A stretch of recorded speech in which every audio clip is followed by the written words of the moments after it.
ఆయనకు అసాధ్యమైంది ఏదీ లేదు.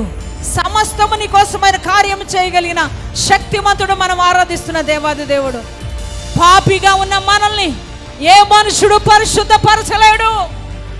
ఆ పాపం నుంచి విడుదల కావాలి అంటే అది ఎవరి వల్ల కాదు గనుక, అది అసాధ్యమైన విషయం గనుక యేసే నిన్ను నన్ను రక్షించడానికి, ఆ పాప శాప బంధకాల నుంచి విడిపించడానికి, అసాధ్యమైన కార్యము ఆయన ద్వారా సాధ్యపరచడానికి యేసుక్రీస్తు ప్రభువారు ఈ లోక రక్షకుడుగా ఈ భూమికి తెంచాడు.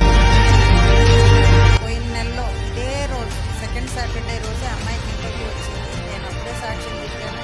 సాక్ష్యం చెప్పి కిందికి దిగిన తర్వాత అమ్మాయి ఫోన్ చేసింది, అమ్మ నాకు జాబ్ వచ్చింది, నేను అటెండ్ అయ్యానని చెప్పింది. డాడీ చెప్పే ప్రతి వాక్యం ప్రతి జీవితంలో నెరవేరుస్తుంది. ఇచ్చే ప్రతి వాగ్దానము మాకు అయితే ఒక అద్భుతం, ఒక అసలుగా చూస్తేనే కనురిప్ప కలిగినట్టున్నది. చాలా అద్భుతాలు ఉన్నాయి, సూచక్రియలు ఉన్నాయి. మాంత్రిక శక్తి నుంచి, చేతబడి శక్తి నుంచి చాలా విడుదల కలుగుతుంది. జీవితంలో కని విని ఎరగని ఇది ఒక అద్భుతం, అసలుగా మామూలుగా జరుగుతులేదు.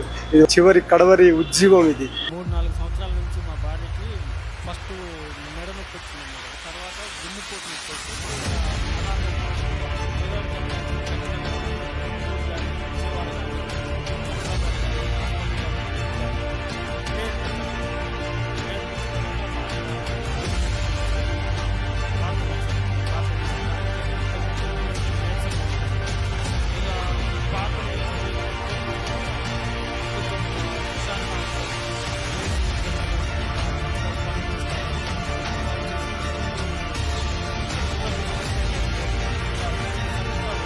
మా అన్నకి అస్తమా ప్రాబ్లం ఉండే, చనిపోతాడు, ఊపిరాడదు అని చెప్పారు.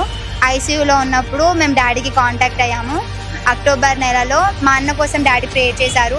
మా అన్న మాకుండు, మళ్ళీ ఫైనల్గా ఇప్పుడు మా అన్న మాకు ఉండడు అని చెప్పిన స్టేజ్లో ఇప్పుడు మా అన్న మాకు జాబ్ చేసి మరి పెడుతున్నాడు. తాగిన వాళ్ళందరూ లేచి నుంచోండి అని చెప్పినప్పుడు మా కొడుకైతే 15 సంవత్సరాలు బట్టి తాగుతున్నాడు.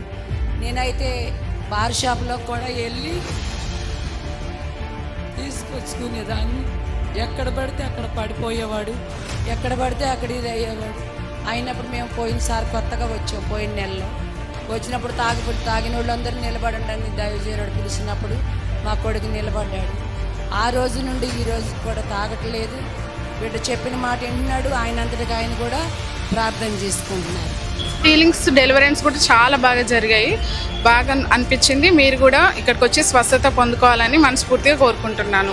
ఫేక్ అంటే ఏం లేదండి, దేవుడు అభిషేకం, మన విశ్వాసమే. మనం వచ్చి విశ్వాసంగా ప్రార్థన చేసుకుంటే మనకి ఇక్కడ కార్యాలు జరుగుతాయి.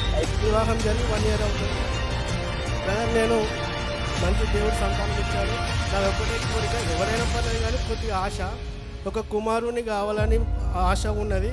నాకు తండ్రి లేడు కదా, కుమారుడు కావాలి అంటే దేవుడు నీకు రాయిని అడిగితే రాయి ఇస్తాడు, గుడ్డుని అడిగితే గుడ్డుని ఇస్తాడు కదా అన్నట్టు ప్రార్థన చేశాడు. ఆ ప్రార్థన ఫలితమై నాకు ఈరోజు దేవుడు చక్కని కుమారుని ప్రసాదించాడు. నా వైఫ్ వచ్చేసి సాతాన్ అంధకార శక్తులతోనే చాలా ఇబ్బంది పడింది. నేను ఆగస్టులో నేను వైఎంసీలో అటెండ్ అయినా. అయ్యగారి చేత ప్రేయర్ చేయించిన. మా అమ్మకి అప్పటి నుంచి ఇప్పటి వరకు అలాంటి సమస్య లేదు. ఏది సాతాన్ అంధకార శక్తుల సమస్య లేదు. లోకంలో చూస్తే, ఏకపరంగా చూస్తే ఇవన్నీ ఫేకు, అది ఇది అని అంటున్నారు, కానీ అది అన్నీ ఉత్తముచ్చట్లు. కానీ అయ్యగారికి ఇచ్చిన ధన్యత గ్రేట్. అది అయ్యగారికి ఇచ్చిన ధన్యత గొప్పది.